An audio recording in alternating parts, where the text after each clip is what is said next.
that data of good quality is essential for countries to accurately plan, fund, and evaluate activities.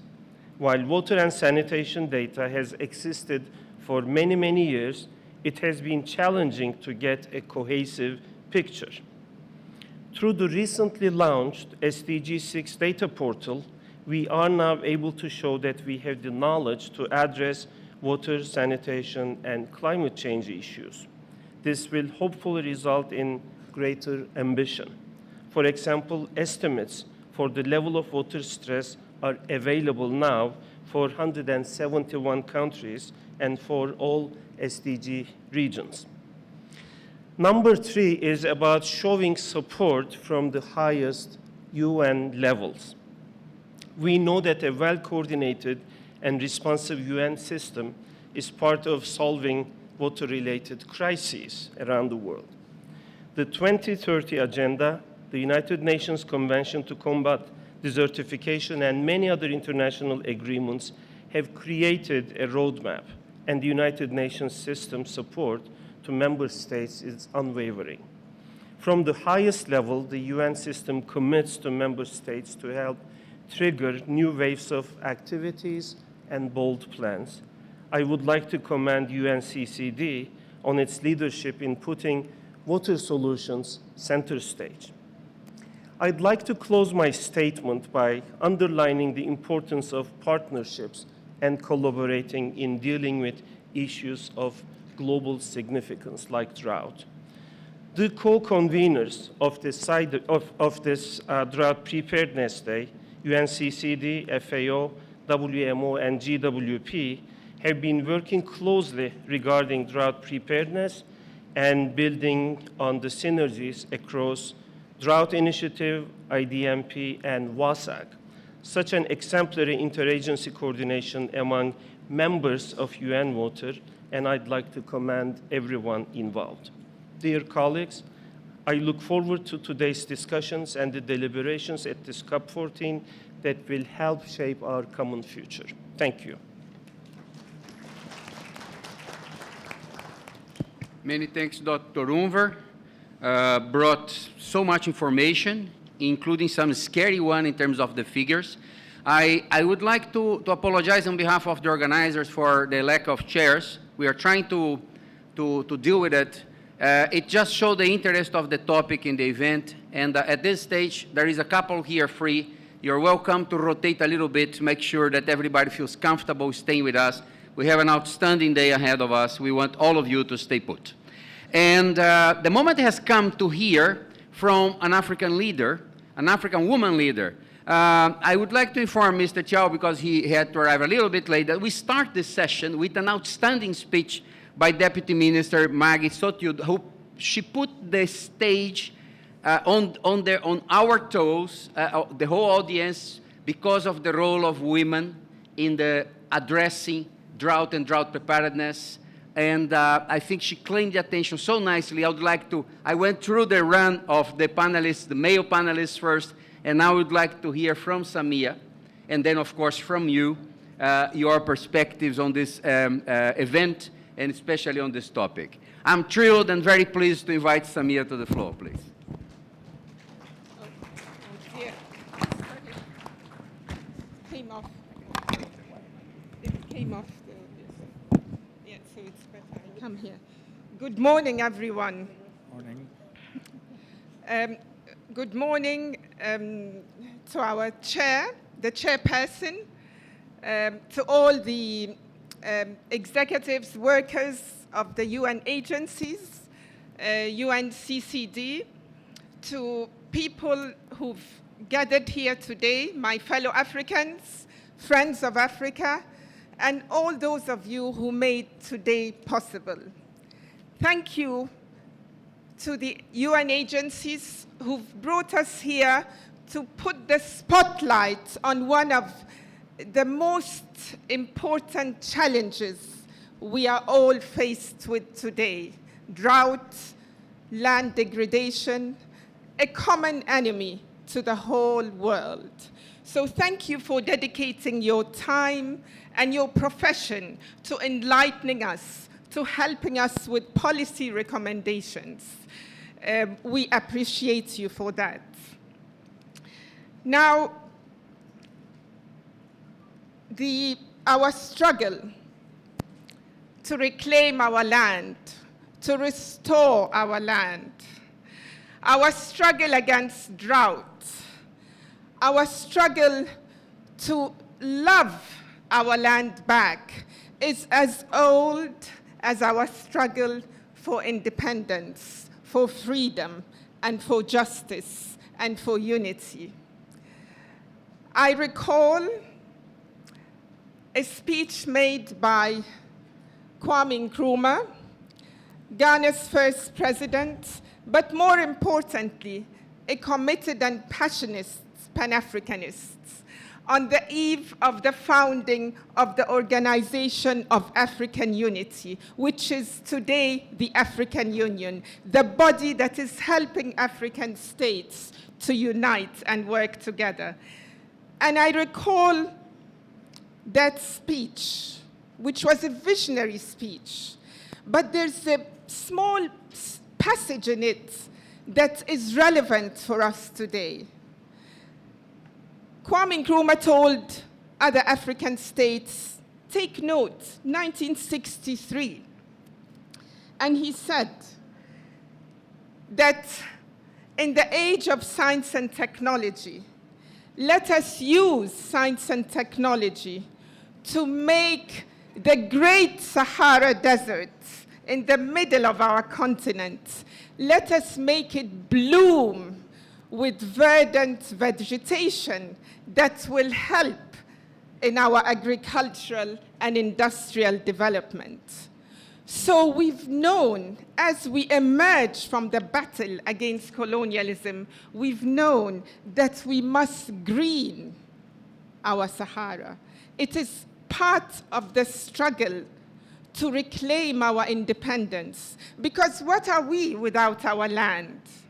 What are we if we cannot feed ourselves? What are we if we see our agricultural production decreasing? What are we if we continue to allow our women, who are the greatest, the most of our agricultural workers, what are we if we allow them to continue to suffer when natural disasters and man-made disasters continue to inflict themselves on us?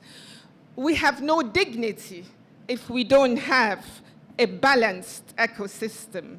We have no dignity if we don't have land that is capable of feeding us. We have no dignity if, after so many years of gaining our political independence, we still do not have our economic independence so that we can address these pressing issues that are bothering us on a daily basis. Now, the scientists have spoken. We've heard them. Climate change, as you heard from our speakers, is going to make drought worse. There are projections in the decades to come. It will happen. We know it. Our experts have spoken. And by experts, I'm not only talking about our great academics and scientists too.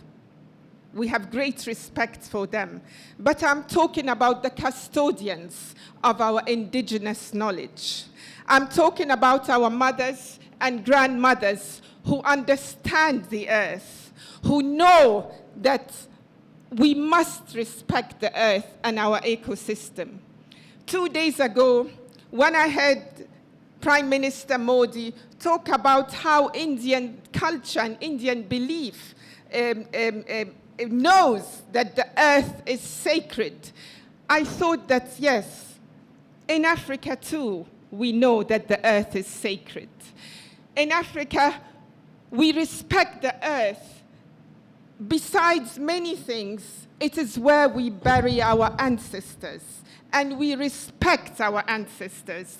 And we want them to continue to advise us and bless us in all what we do. So how can we disrespect our land? And how can we exclude indigenous knowledge from advising us? And in some of our countries, we are so lucky that we have traditional systems where we have, for example, in my base in Ghana, we have queen mothers, traditional women leaders who can command the ear of most communities and politicians and decision makers. So we want to see our queen mothers more involved, consulted more, and part and parcel of policy making. So we want Africa to unite to face this challenge. We believe we will be able to accumulate the capital as United States, politically and economically. We would be able to accumulate capital that will help us defeat the natural and man-made disasters.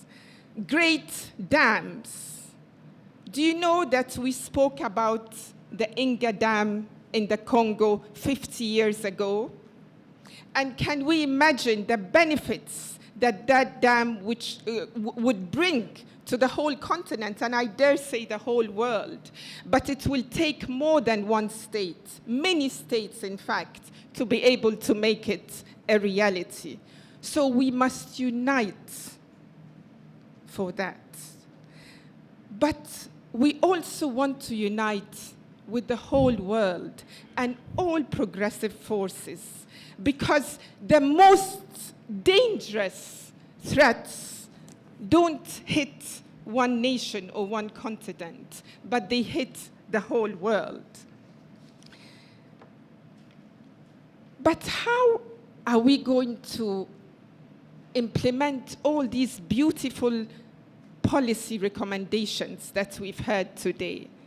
Now, many of us believe that the solution is political. Ultimately, it is decision makers who put into action all these wonderful recommendations. But it is popular determination. It is civil society. It is ordinary people it is agencies, multilateral agencies that put pressure on our decision makers to do the right thing. So we need movements to be behind us, behind these causes, to put pressure, positive pressure, on our decision makers. But we also need new politics, where morality enters politics. Combating drought and climate change is a moral question. It's a political and a moral question. So we want morality in politics. We want honesty and sincerity. We want social justice to take priority, because when you have social justice, you will think of how to introduce and implement laws that are gender sensitive. When you prioritize social justice and pro-people policies, you will make sure that there is equality in ownership of land in our countries. Till today, in some of our countries, women are battling because the ownership of land depends on their relationship with men. This must change, and many countries, including my own, are trying to introduce legislation that will make it easier for women to inherit when they lose their husbands without the husband leaving a will. And this is particularly important with land, with the question of land and land ownership. Now, no society has been able to change, revolutionize the way it thinks without the active participation of its women. Women are the grassroots. the real grassroots of a society are actually its women. I want to recall another quote by Kwame Nkrumah. All these ideas were coming decades ago when we were trying to rebuild our nations. And the quote goes like this: "You can measure the degree of a country's revolutionary awareness by the political maturity of its women." I take that to mean, because with revolution we are talking about great upheavals, positive upheavals. So I take that to mean that until women enter the arena alongside men with full force to fight for our dignity and our land, change does not happen. So are the women of Africa ready? Are the women of the world ready? Are the women of humanity ready to take up the fight that must be? The last century was the century, from an African perspective, the century of African independence. This century must be the century of African unity to reclaim our balanced ecosystem, our respect for our land, our true inheritance, and the sacredness of our belief in our land. Thank you very much for listening to me.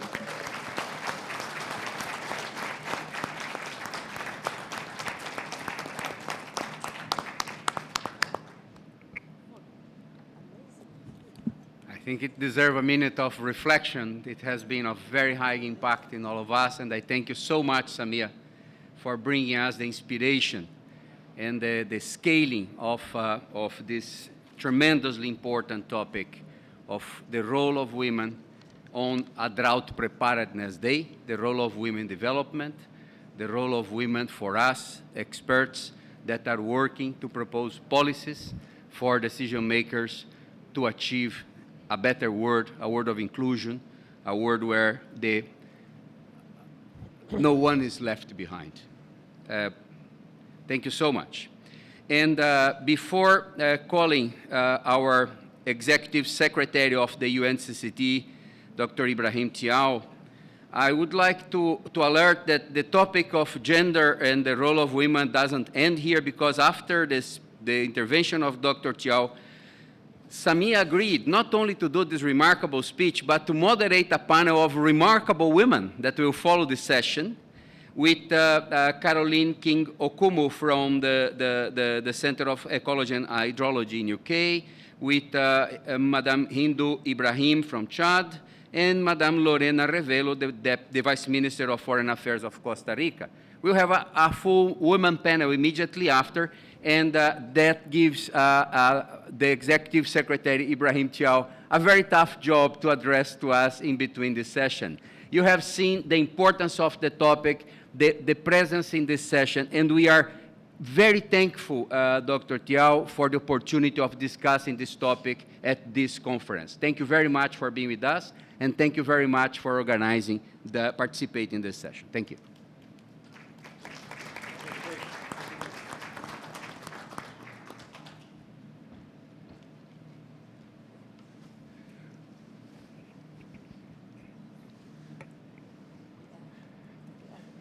So, ladies and gentlemen, first of all, I'm very sorry I came late to this event. I had a bilateral with the Prime Minister, and most inspiring one. So I'm sorry I missed, Rene and Maggie, but I'm glad I was here for the other three presentations. And Samia, thank you very much for your inspiring us and for reminding us of the visionary leadership of Kwame Nkrumah, who is one of my leaders.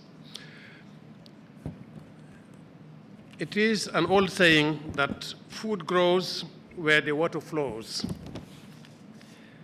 Globally, our water flows, ladies and gentlemen, are running dry. We are faced with a twofold challenge. One, the need to provide food for a growing consumer class in a time of climate change and restore constraint. And two, to leave a lasting legacy of sustainability for future generations. How can we reconcile these two? We are demanding more from the planet at a time when there is and there will be less available. Drought is affecting every climatic region, with around 70 countries now regularly hit. In the last 2 months,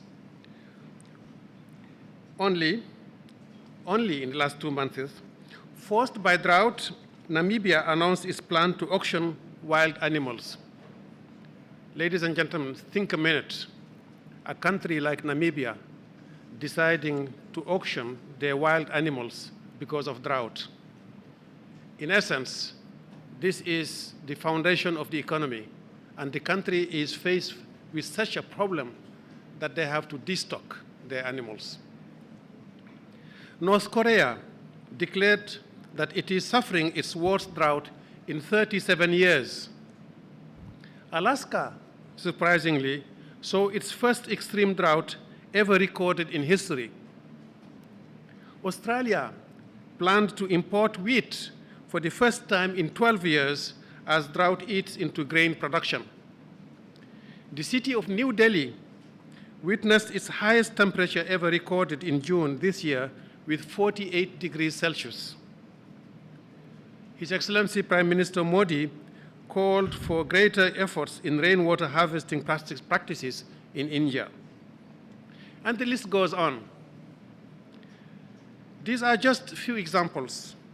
No country or region, rich or poor, is immune to the vagaries of drought. Droughts wipe out enough produce annually to feed 81 million people every day for the entire year. This is equivalent to the population of Germany. While in cash terms, farmers in the developing world lost $29 billion a year from 2005 to 2015 to drought, globally, the cost of drought reaches $80 billion per year. According to the World Bank, droughts are 4 times more costly than floods. Of course, these figures do not include indirect impacts, such as the impacts on human health. A dry shock in the first 1,000 days of a child life means that they are more likely to grow up mentally and physically stunted, undernourished, and unwell. Neither do these figures consider the other far-reaching social and economic impacts of drought: competition for access to water and productive land, conflicts and civil unrest, forced migration, and food insecurity. Episodes of drought can double the risk of rioting in vulnerable communities. The problem is that current methods for managing droughts are not up to the challenge. The majority of drought-prone countries are only responding to droughts. They act when it is too late. And unfortunately, drought knows gender very well. Drought knows gender. The organizers of this day are right to organize an all-women panel, and I'm very ready to move this floor, to leave this floor so as to give the room to these women. In times of drought, the health and well-being of women and girls are particularly compromised. For many of them, drought means fewer work opportunities, increased hardship, and longer working hours. For example, women in some areas of India's most drought-prone areas, spend between 6 and 9 hours a day just to find enough water. And the most shocking thing of all of this is that they spend so much time, either in India or in Africa, sometimes to bring water that is not safe enough. and that get their children sick. We believe that this has to change. We have to act faster, and we have to act for all. Firstly, UNCCD is supporting countries on drought preparedness. With your guidance and the guidance of our parties, we are focusing on managing approach that prioritizes prevention over recovery. COP13 adopted a drought initiative for the period 2018 to 2019. About 70 countries participated in the initiative. We are providing the necessary support for them to develop and in some areas enhance their national drought plans that leaves no man, woman, or child behind. As the impact of drought at the household level are different depending on local context, we provided countries with voluntary guidelines to make their drought plans gender